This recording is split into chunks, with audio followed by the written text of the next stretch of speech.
This meeting is being recorded. Hello, wonderful. This is Sarah, and I'm here with Mrs. Tennessee America, Sloan Reid, and her and I met in the pageant world. For those of you who don't know, I try to do something very scary each year as I talk my clients into doing scary things. And so a couple of years ago, my scary thing was doing my very first beauty pageant at 37, and I did not win. But Sloan was the winner of this year, and we met when I was a speaker for the pageant and just connected immediately. So, how are you, Sloan? I'm so good. And I think it's so funny when you say like you didn't win, because I think what you went in it for was so much more. And so I think you won through and through. I was such a fan of you. You were just so flawless that weekend and just so authentic and full of light. So you competed the year before me, which I was super jealous. We didn't get the weekend together, but I was so glad you came back and spoke my year. Which is what I wanted to quote unquote win, right? You know, I wanted that access to be a speaker for the events, and yes, Amber did a much better job. We both won Wonderful. in Yes. what we wanted. Yeah. So, okay, Sloan, you're all about the glow, right? All about the glow movement, all about a glowing personality, as I know you have, and all about that inner confidence that helps us glow. What does that mean to you? So much. Glow is, yes, definitely my brand. I think I posted a couple months ago, like, what's one word that comes to mind when you think of me? And it was like glow, glow, glow, glow, glow. So I was like, obviously my branding's on point. But I think for me, it's been a journey. It's been a long journey. It's been a difficult journey. It's been a painful journey. It's been a lot of, I always say, looking in the mirror, but it's been a lot of broken mirrors, let's be honest. And it's about growing through that. And instead of shaming yourselves through those moments, it's about truly loving yourself and appreciating the journey and appreciating that you're doing the best you can with what you know in that moment, and then striving to do better. And so for me, this journey of confidence started in a place of, oh, I can fake confidence, right? Like I can walk into the room and I can do the highlight reel and I can do all of that. But what has been the most freeing experience for me in the last decade, especially the last few years, is discovering my true self, my true worth, my authentic confidence, that place of vulnerability, that escaping perfectionism and really striving for always excellence. And for me, for the longest time, I think it was Brené Brown kind of broke me free of that. Was for the longest time, I was like, okay, in order to strive for excellence, I need to be perfect. And she did this quick talk that was like, no, perfectionism is actually the opposite of excellence. And I think that moment set me free, because that's where I really got to discover like my authentic confidence in doing my best, but also being very, very authentic in the process. And I think that's so important, because after a toxic relationship, so many people have been told by a parent, a partner, whoever, well, if you had been perfect, I wouldn't have gotten mad. If you had been perfect, everything would have worked out. If you had been perfect, we wouldn't have gotten a divorce. If you'd been perfect, I wouldn't love your sister more than you, or whatever it is. And so I love your definition of excellence versus perfectionism. And what does excellent mean to you? I think for me, it's really, really about discovering who you are at your core, really living from a place of your core values and using that as a compass and a map to define your mission or your purpose, and then being really intentional in serving that every day. I think, and I realize it's not real. For a long time, I used to define that in the roles, like, oh, I'm going to be the best blank, right? I'm going to be the best mom. I'm going to be the best wife. I'm going to be the best beauty queen, right? Whatever the role was, is what I tied a lot of my value to. And it wasn't until I set myself free of that, of my roles do not define me. They're just the vehicles I use to serve my mission. And that's really hard to say. I know for a lot of us mamas out there, we take a lot of pride in that role and that title, but to really honor that that is just serving my mission. And so when I took a step back and really, not even back, but really in, and got to really, really dive into what are my core values? How do I want to show up? How do I want to leave situations? And how is that serving my greater greater purpose. And so for me, standing in a place of authenticity, that was a big one, escaping the perfectionism and living in vulnerable authenticity. Integrity was a big one.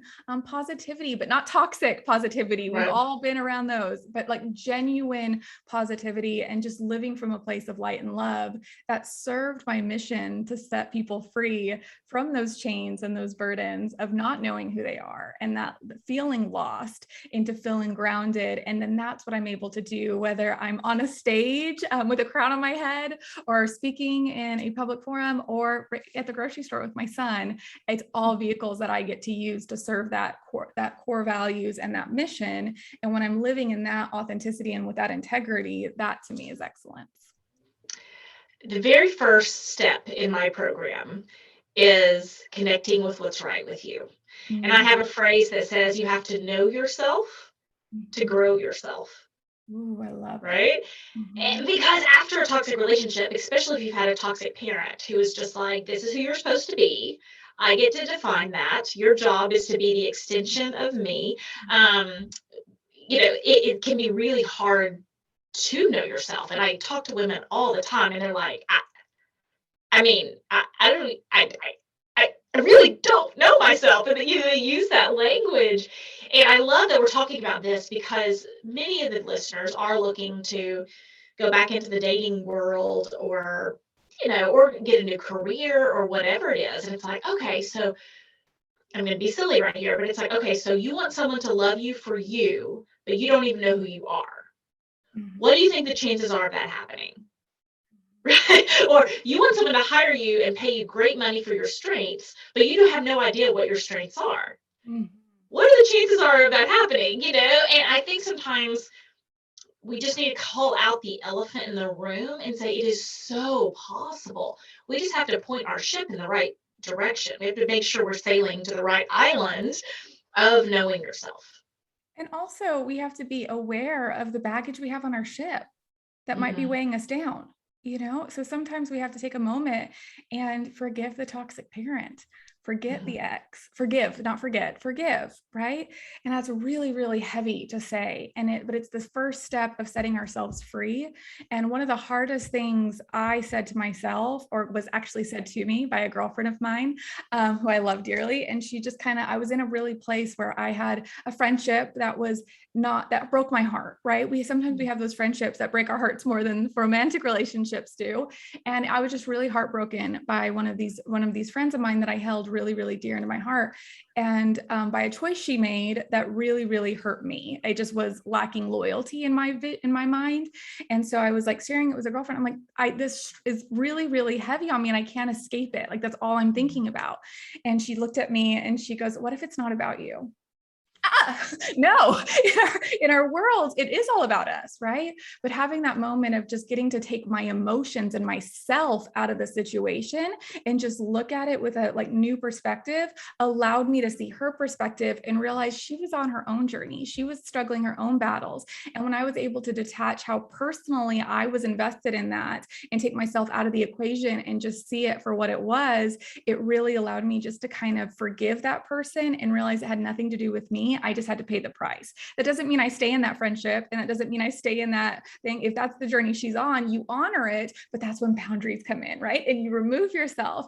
And I think that's part of when you're talking about getting where we want to go. Sometimes we feel stuck because we're not healing that trauma, and it's not for the other person. It has nothing to do with them. It's not about forgiving them that they get to have access to you either. I think sometimes people think like, oh, I forgive you, and therefore you now go back to the access you had before. No. That's more baggage on the boat. We're lightening the load, right? And so it's about, okay, I forgive you. So I'm not carrying this for you, but I'm going to love you from over here. I'm going to honor you from over here. And it's going to be way over there. You don't get unlimited access anymore. And that doesn't mean it's not an ugly place. It's just a respectful place of me focusing on my boat, but also being able to say, okay, what baggage do I not want to admit I'm carrying, or I'm blind to I'm carrying, that's bleeding over that new relationship, that we haven't taken the moment to heal, and therefore it's affecting the new job, it's affecting the new relationships, it's affecting the new friendships, it's affecting our relationships with our children, the generational curses and all that comes with us.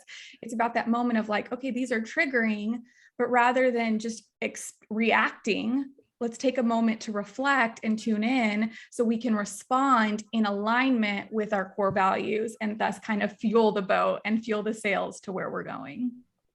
How do you figure out your core values, or how do you help people figure out what their core values are? For me, there's a lot of different ways that I do it with my clients. I'm a huge fan of the Enneagram. That's probably my fundamental foundation, because I think it's just so beautiful in holding up the mirror and giving you a roadmap on this journey of self-discovery. And then, of course, there's exercises of which themes are in your life that you hold to value. Your faith is obviously a huge component, your environment, your culture. There's so many elements that we take into consideration. But for me, the Enneagram was the one that gave me the most clarity when I discovered it a decade or so ago, and then became a certified coach and now incorporate it into my coaching. Is, for me, it showed me the good, the bad, and the ugly. But it also showed me a way to love myself through those moments and not approach it from a place of shame. I think for the longest time, I tried to shame myself into a better version. And that's why my all-time favorite quote is, you can never shame yourself into a version you love. And yeah, it really set me free in that, and teaching me to have grace through the process of learning about myself. And also, I would be in a bad habit of looking at me now and shaming and everything I've known and all the experiences and all the aha moments and all the relationships and connections and moments I've had of growth. But I'd look at 23-year-old Sloan and be like, oh my gosh, she was so dumb, or like, I can't believe she did that. Or like, it was like shaming her based on what I know now, when she didn't know that now. She didn't know that then. I did at 23. I had no idea all this experience and grace I have now. And so I can't hold her to that same expectation. It's like when we're in that toxic relationship, we're like, how we beat ourselves up. Like, how could we ever allow that person to affect us that way? And it's like, no, you're going to love that person for making it out, so you can have then learn what you did and sense that and continue to grow and to heal. But yeah, for me, I would say the Enneagram just kind of showed me those trigger points, those motivations, and then taking that as a foundation along and pairing it with those experiences allowed me to discover what was truly the driving motivation behind me, such as authenticity and being intentional and integrity. So I saved that toxic voice in my head for a very specific job. Ooh. And I know a lot of people who have like toxic voices in their head. It's like, but if I get rid of the toxic voice, it'll feel like it's all falling apart. You know, that toxic voice keeps me in line or helps me know what to do next or something like that. So my toxic voice, I gave a new job. And so the only time my toxic voice gets to be ugly with me is when I'm doing the same thing over and over again, hoping to get different results. Mm. Okay. And so that's not about my personality or my shame or my past or my baggage. It's like the present, right? And it's like, Sarah, you've done this, you know, you tried to talk to that person and get them to communicate in a kind way 14 times or 14,000 times. And they were a jerk every time, or whatever it is. Why in the world are you still going to give them access to you?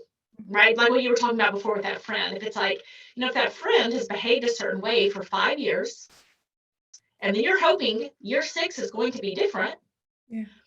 that's the stuff I save my toxic voice for. Because sometimes we need that jolt of like, oh, this isn't a good idea.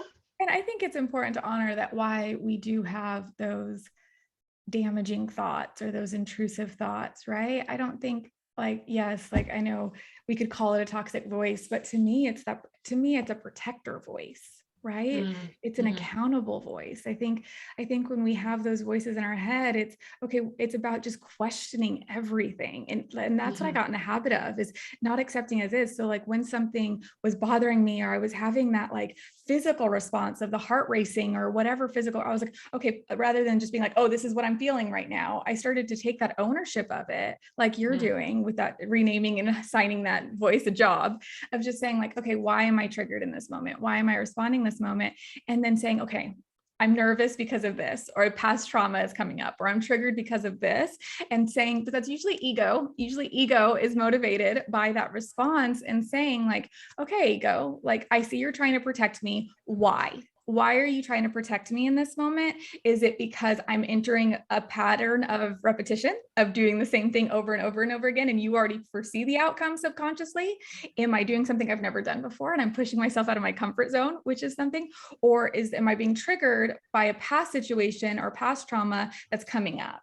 And it's about like, okay, I honor why you're here. I see why you're trying to protect me. And that's when I get to talk back to you and say, yep, I'm doing the same thing over again. Thank you. New path, right? Or nope, hey, ego, I know we're trying something new. We're going to push ourselves out of our comfort zone. And yes, I know you want to protect me, but this is the island I'm heading for, and I'm fueling my sails. Like, let's go. Or, oh, okay, it's time for healing. It's time for reflection. It's time for peace. So when this stirs up again, I'm not as triggered. And when that ego comes back, or that toxic voice comes back and says, no, wait, you're like, no, I've already healed from that. And I appreciate you trying to protect me, but that's not relevant anymore. Thank you. And move on. And I agree completely in the protector voice. And I do want to point out, I had Rick Hansen, I'll say it two different ways. Rick Hansen said, our brains are designed to keep us safe, not to make us happy.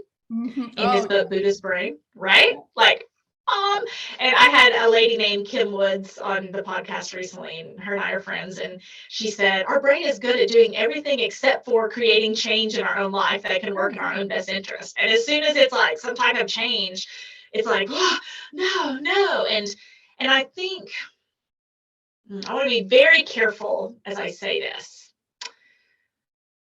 I want to say that I almost think at this point, it's like, that's like a default or like a short circuit in the system sometimes. And kind of thinking of it as in that way. I know in the book, 13 Things Mentally Strong People Don't Do, Amy Moran, it's like 13, mentally strong people aren't afraid of change. Like those are the rules. Like, happy life, these are the rules. You want great things to happen. You want your life to be amazing. These are the rules, right? And being afraid of change, or being paralyzed by change. I'll say it that way, because you can be afraid, but not be paralyzed by change. I do want everyone to hear this both and statement, that your brain is acting as your protector. And with every person who's ever accomplished anything their entire life, or made any decision that was a little bit scary, says you have to push back the fear and change anyway. I do think that's like, when 100% of the people are saying the same thing, that's good data. Yes, agreed. And I think for me, what helped me was two things. One is choose your hard. And it was actually with my fitness journey, because that's a whole other podcast that we would talk about. But like my physical health, I've struggled with my weight, which is always surprising when people hear that as a beauty queen, right? But I've always struggled with my weight. It's been an up and down cycle. And I'm not talking, I need to lose this 10 pounds. Like, I'm talking massive weight gain and loss, like fluctuating over the last even 7 years. It's probably been a struggle I've had for probably all of my 20s, of just this huge, like 30, 50, 70 fluctuation of my pounds. And it's been really, really taxing on my body. And I remember it was actually in that fitness journey that I had a coach tell me, like, choose your hard. Like, being unhealthy is hard, working out is hard. Like, choose your hard, right? And then I started to apply that to everything. Being comfortable in, and she's doing air quotes for podcast listeners. Yes. Like comfortable air quotes. It's like a quote unquote comfortable is okay, but it's uncomfortable. Being comfortable is uncomfortable because we're meant to do more. We're meant to experience. We're meant to push ourselves. And when we don't, because we are living by the lie of content, that's hard. It's hard not to fulfill our purpose. It's hard not to do that. But then also is breaking free of our comfort zone. It's very, very difficult. And so choose your hard. Which one has the benefits that you're really seeking, that at the end of your life, that is going to give you no regrets? And then we just finished in my book club, we just finished The One Thing, and it's actually sitting. So I'm looking over to the side because it's sitting right next to me. And it had the most beautiful visual for me. And it talks about our place of our comfort zone. And we've always heard that, oh my gosh, I'm sure we're all burnt out by like, get out of your comfort zone, get out of your comfort zone. And all of us are like, okay, great. I'm uncomfortable. Now what? Right. Mm-hmm. But I think it came down to, it layered it for me. And I think that was so powerful of at your core is you're comfortable, no change, routine, everything's the same, everyone's content, right? And this is our little bubble. We're on the wheel, right? Of we're not really stretching ourselves. We don't need any additional resources. We're comfortable with our resources and we're comfortable with our level of growth. That is what the definition of comfort zone is, right? We don't need additional resources and we don't need any growth. Okay. But then may I point out something really quick on what you're saying? Because I hear some people, they describe their comfort zone and it's terrible. Like they're talking about depression. They're talking about surviving each day. They're talking about like their kids being miserable. They're talking about crying themselves to sleep every night. And so I do want you can do the little like rewind and hear what she described as a comfort zone. Mm-hmm. I think sometimes our ego comes into play and we describe some of these. I've heard for years people describe these terrible situations. They're like, yeah, but it's scary to get a coach. It's scary to take a chance. It's scary to get out of the relationship. It's scary to break up the friendship. It's scary to have those boundaries with my mom. I'm in my comfort zone. I'm like, no, that is not a comfort zone. What you are describing is I've just gotten used to being miserable. Mm-hmm. So let's just label it as such, mm-hmm. right? So we can actually help ourselves. Like our babies are watching us. And I think you just gave me goosies. I think that's it. I think there's like the comfort zone, which is a neutral zone. And I think it's really important to hold on to the word comfort. Are we comfortable? Like that's it, right? Are we comfortable? Are we not needing? Are we not growing? Right? It's just comfortable. We're not holding up the mirror. We're not having those tough conversations with ourselves. We're not having to love ourselves through challenging things. We're just neutral. Right? But what people, to your point, is below neutral, right? The below that is that discomfort, that misery. And it's one of those things where sometimes you just got to be so sick and tired of being sick and tired to set yourself free. But sometimes when we don't see our way out, we lie to ourselves like that ego and says, okay, this is if we're blinded to an option, or we're scared of our options, or we're paralyzed by the what if we take these options and this happens and we start what ifing ourselves, that is when we need to honor that we're in survival mode. We're not in the comfort zone. We're in pure survival. We are surviving each moment. We are not comfortable in each moment. Even if we're numb, right? So I like, even if someone listens to this, well, I'm not uncomfortable. And it's like, are you numb? If your life was a movie, would other people call it uncomfortable? And sometimes we have to even look and say, okay, if this was happening to your child, would you be okay with it? If this was happening to your best friend, would you be okay with it? If this was happening to your favorite character in a sitcom or movie, would you be okay with it? Or would you recognize it as uncomfortable then? And I think when it comes to numbing, because if you are familiar with the Enneagram, I'm a 3 and 3s are really good at numbing because when we're under stress, we go to the low side of 9. And this is no discredit to our 9s because very rarely do our 9s go to the low side of 9, but 3s can go there quickly under stress and under pressure when they're in those toxic environments or have set themselves up for failure, which we're really good at when we say yes to everything, not being intentional. Hello, core value. But it's about that numbing. And I think for me, what was really helpful, because I am prone to the numbing, is okay, not just feeling numb, but what are we using to numb? Mm-hmm. And I think when we can focus on what are we using to numb, is it television? Is it alcohol? Is it food? Is it friends? Is it toxic? Is it, what are we using to numb? And how we know that we're using it to numb. Our children. May I cough and say our children? The roles we play. The roles, yes. Right? Going back to the beginning of identifying ourselves in the roles, right? Mm-hmm. And it's about reflecting on each thing of our lives, whether it's our roles as mom, as wife, as sister, as daughter, as volunteer, as employee, service, yes, all those things. Right? Let me help others so I don't have to look at my own stuff. If we were to take that away and we were only left with us, are we happy? Are we comfortable? or if we take away all the numbing tools and we were just there, are we comfortable? Right. And that's how I always test the comfort zone is, okay, if I didn't have this crown on my head, if I didn't have my company, if I didn't have my nonprofit, if I wasn't, because I'm prone to doing, I'm the queen of doing, right? It's the guilty pleasure of the three is I got to do to justify my worth. But if I stop doing, would I still feel worthy? And it's that moment of like, okay, that is where I need to heal. That is where I need to work. Right. And so going back to the okay, so now you're comfortable. So you're no longer, you've healed, and now you're just in a place of complacency and comfort, but you know you're called for more and you're pushing yourself out. It's about understanding that it's this balance of resources and personal growth.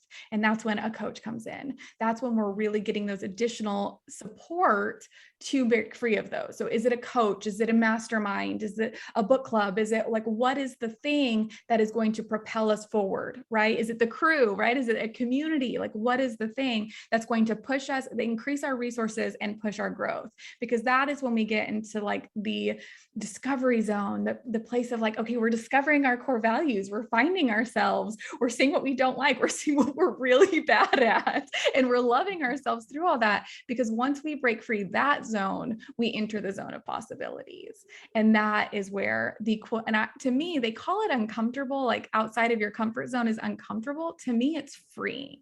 Because I almost feel like we reverse it to your point. I think the uncomfortable zone is not outside our comfort zone. It's below it when we're in that season of numbing, when we're in those toxic relationships, when we're miserable for miserable's sake. It's when we're able to get to the comfort zone to have peace in order to push ourselves to the possibilities. And that's really what the pageant did for me. I grew up with a very pretty cousin who did pageants, and so she was always the pretty one and I was always like the talented one because I did music, and my sister's always like the funny one. We had these really like roles. That my sister's an incredible musician, my cousin's actually a great singer. I ended up doing a beauty pageant. We got stuck in these roles at childhood that we all could have sorted through so many other roles and stuff. And so I remember like someone kind of saying, I know this is going to sound silly because everyone only knows this version of me. They didn't know the version of me that was a lot heavier in my 20s, or who didn't at 30 had to learn how to put on makeup, or, they didn't see that version of me. And I really want to call attention to that aspect of it. And as you and I are both talking about things and circling back around, the people are like, oh, that you're always out in front of people. It probably wasn't scary for you to do a pageant. And it's like, what? I mean, I was competing, air quotes again, against a 23-year-old who'd been married for 5 weeks. I had 2 kids who weighed 9 pounds. Like, I had only decided to do this 2 months ago. I hadn't been on like a prep for, for a year or whatever. And so I just want to kind of say some of that stuff out loud and say some of the things that were out of my comfort zone out loud. And you have said things out of your comfort zone, and just kind of say it out loud and say, yeah, it was really kind of scary at the time. And one of my core values is to continue to do things that scare me. Mm-hmm. I think what's beautiful about that is when you live authentically, when you do things that scare you, you give other permission. Like for those of us who are so servant-oriented and so community-based and giving to others, especially our babies, when we do things that scare us, we're giving our children permission and our friends permission and those we love permission to do that as well, right? I noticed this trend in my son, and oh my God, you want to break a mama's heart. My son is phenomenal. He's brilliant. He's way too smart, like for my own good and just all these things. But I was noticing this trend in him that was like, he wouldn't try something new unless he knew he was good at it. Or unless he was like, he was running, he did his first like kids run over like a few weeks ago, and he was racing against much bigger kids than him. And they like smoked him. Let's be honest. Those kids were gone. I mean, he's 5.5 running against 9, 8, 9, 10-year-olds. Right. And they smoked him. And he just stopped. He was like devastated. And he was trying to keep his composure together and his 5.5-year-old little emotions, trying to process how to express them and all the pain that comes with that, but all the beauty and growth that comes from that moment. And it was just so eye-opening for me to be like, I have never put that pressure on him. I have never, ever said to him, you have to be the best. I have never, ever said to him, you have to be first. I've honestly always stressed that I just want you to try. That's all I want you to do. Like, I don't care if you're the worst out there. I don't care if you like fall. I don't care. Like, I was thinking about soccer. I said, that was the one that we really noticed he wouldn't try. And I said, I don't care if you don't score a single goal. I don't care if they steal the ball from you every time. I don't care if you're the goalie and they score every single time someone comes up to you. Like, I don't care. I just want you to try. And I was really, but it wasn't working. It was really, really like this stuck. And I was like, I've never, and I was like talking to my husband, I was like, we've never put that pressure on him.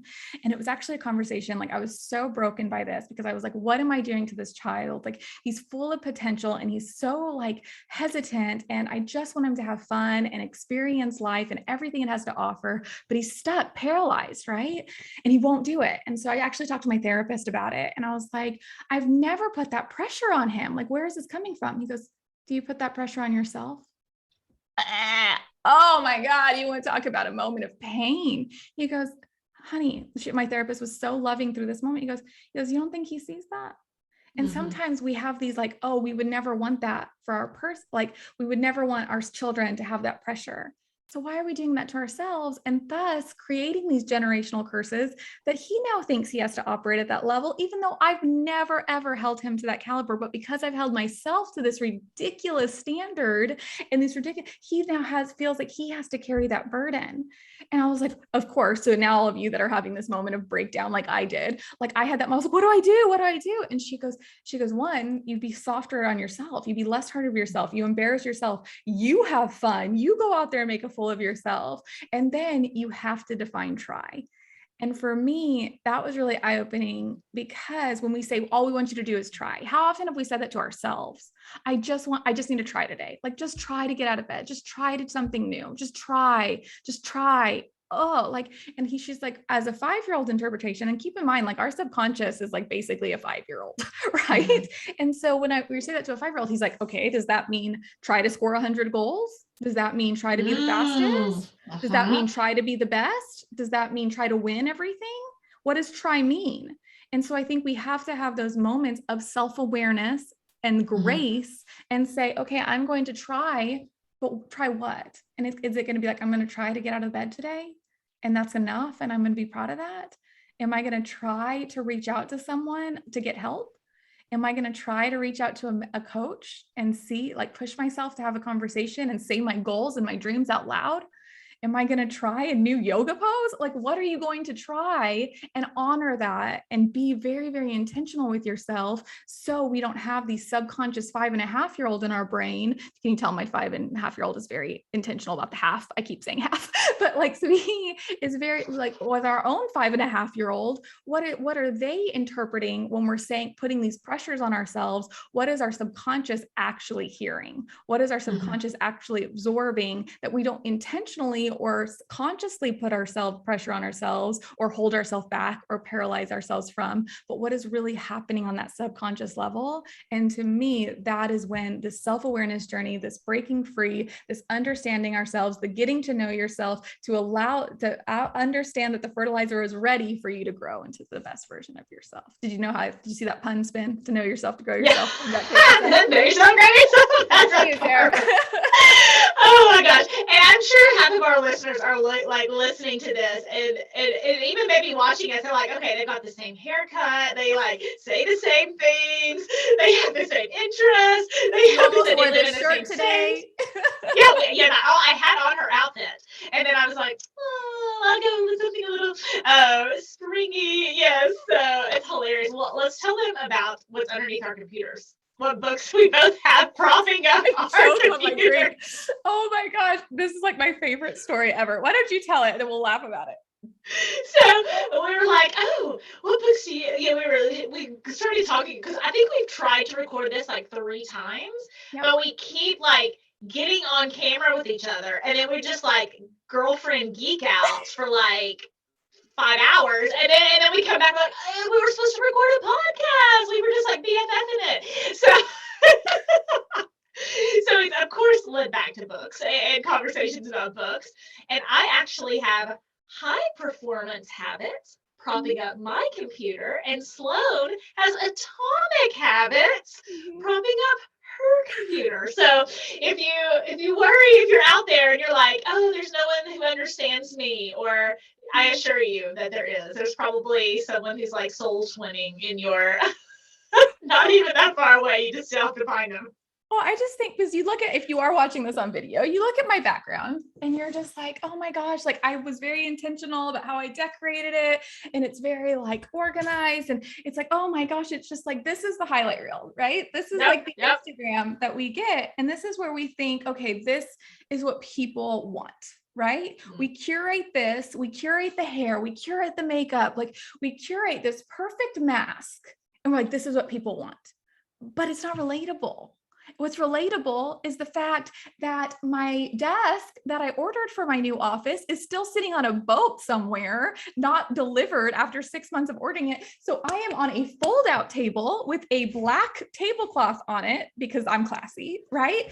And it's too low that I have to prop my laptop up with books so you're not looking up my nose, right? Like that's relatable. And I think oftentimes people are like, we crave connection, right? We crave these authentic connections, but like, that's honestly, not everybody wants to have a 6-figure business. Not everybody wants to have like the crying in the rain romance, right? Like not everybody wants that. Some people just want to be happy and they want to have genuine, sincere relationships, but they're given this. Right. No one can relate to this. You can admire it and say, okay, that's pretty. Like, I'm glad she spent way too much money at CB2, right? Like for her, right?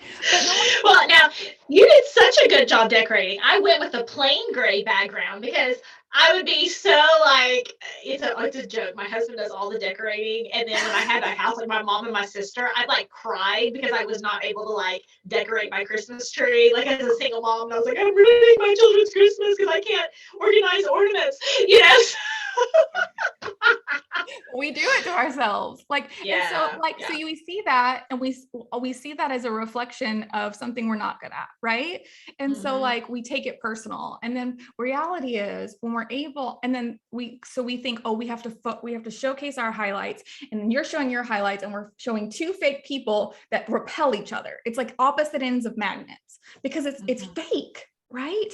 But when we're able to be vulnerable and say, yeah, I'm on a fold-out table. Like, don't admire this. Like, I'm literally with a tablecloth, and 2 of my favorite leadership books are propping you up. So you're not like, that's real. Or like, hey, yeah, I didn't put enough dry shampoo in my hair and I got excited, so my hair's getting greasy. Like, those are the moments of like, hey, we're all going through this. Like, all have these struggles. But when we get to take off the mask and say, here, that's when we get to see each other. And that's what it's about breaking free into those resources. When we talk about resources and the possibilities, it's about that self-awareness journey to saying, hey, this is me, this is all of me, and I love it. And that's coming from someone who hid a lot of who I was. I always used to, like, people used to call me fake, right? Like, oh, she's so fake. Oh, she's so fake. I got that a lot in my like early 20s. And to me, it was like, what? I'm not fake. Like, I'm presenting a real version of myself. And then I realized a version of myself. A version of myself. And how often do we do that? Like, how often are we presenting the version needed that other people need of us? Because that's what I was doing.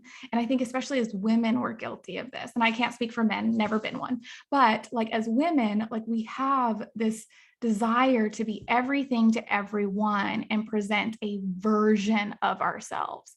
But you know what happens when we keep presenting that version? Like, I had this epiphany when I was dating, and I started to resent the relationships I was in, because they would even say like, oh my gosh, like when they told me they loved me, I was like, you don't love me. you love the version of me I gave you. You don't even know me. And whose fault was that? It was me. It was my fault. And it's like, how am I supposed to have this great romance, this great career, all of these things when I'm only giving pieces of me and they're versions that I'm curating? But when I'm able to take a step back and give myself, and I always say that to my husband, I have always been authentically myself with him, the dorky dancer on the dance floor, right? No fear, the eating way too much Mexican, the binge watching thing, the disgusting I have a very, very disgusting habit. I'll never forget this moment because I would never, ever let anybody else see this version of me before him. But I have a guilty pleasure. Y'all do not gross out, but here with me. You know those hot chocolate Swiss packs, you know, like with the like dried marshmallows in it? Yeah, Swiss Miss. The Swiss Miss dried packet. Yeah. I ate them not in water. Like that is gross, y'all. That is like the powder? Yes. It was my guilty pleasure. It was disgusting, absolutely disgusting. And no one would see that. And I remember he walked in and I, not even thinking about it, opened it up, start popping those dried marshmallows in my mouth. And he was like, you are disgusting. And I go, I really am. And it's amazing because he got to see it and he loved me for it. And it was real. And I was like, this is connection. This is what the human experience is getting to connect with people and say, hey, I see you and I honor you and you see me and you honor me. And that doesn't mean, I always like to do this disclaimer. It doesn't mean that everybody's going to love you. That's true. And it's okay. You know what? I will say it does not mean everyone's going to love you, but it doesn't matter as much when you love yourself. Because you know what? Them loving a fake version of you, I've been there, or the curated version of you is worse. It doesn't count. Yeah, it doesn't count. Well, Sloan, where can people connect with you and find more about you? And I know you have a scholarship as well. Oh my goodness. Well, yes. So you can connect with me. I'm most commonly on Instagram. You can find me on Facebook, but don't send me a message. I'm so bad. But Instagram, I'm totally there, like all the way there. And you can find me at Sloan, that's SLOAN _Reid, REID. And of course, through my business, the Glow Movement, that's GLOWMVMT.com. And that's where I house all of my coaching. If you're ever interested in discovering your Enneagram type and really how that can set you free and start you on your self-awareness journey, that's where I hub all of that. But my passion is in my nonprofit, and it is the Glow Together Foundation. And we operate on a mission of inspiring, empowering, and investing leaders. And we do that in 3 ways. We have our gala and awards where we honor female leaders all over the country. We have our amazing team of Spark Change ambassadors, which have the mission of when we all do our small part together, we can make a big difference. But yes, the scholarship is probably one of our favorite ways of investing, inspiring, and empowering leaders. We offer 3 $500 scholarships, and it's a personal development scholarship. So what that means is you can apply to use it for a coach, a online course, a conference that you want to attend, a summer camp, and it's for all ages and all genders. Last year we had 3 recipients. One sought for public speaking. She has an amazing passion for adoption awareness, and so she used her scholarship to work with a public speaking coach. We had another one who was our younger, I think one of our youngest recipients. She used it. She didn't want to choose. And I love this story because oftentimes women are choosing, and you kind of mentioned this with your story with your cousins she reached out to me and she goes, I have this opportunity to go to a STEM summer camp or a songwriting camp. Which one is the better fit for this program? These are what they cost. And I said, both. And she goes, what? And I go, you're going to apply for both. Both of them are within the scholarship. You don't have to choose. You can be an and not an or. Apply for both. And she got it for both. And then she actually ended up being our People's Choice Award winner. And so she got to do round 2 of both. So she got to attend 2 STEM summer camps and 2 songwriting camps, which was super amazing. And then we had another recipient who is starting his videographer, I always say that wrong, videographer business.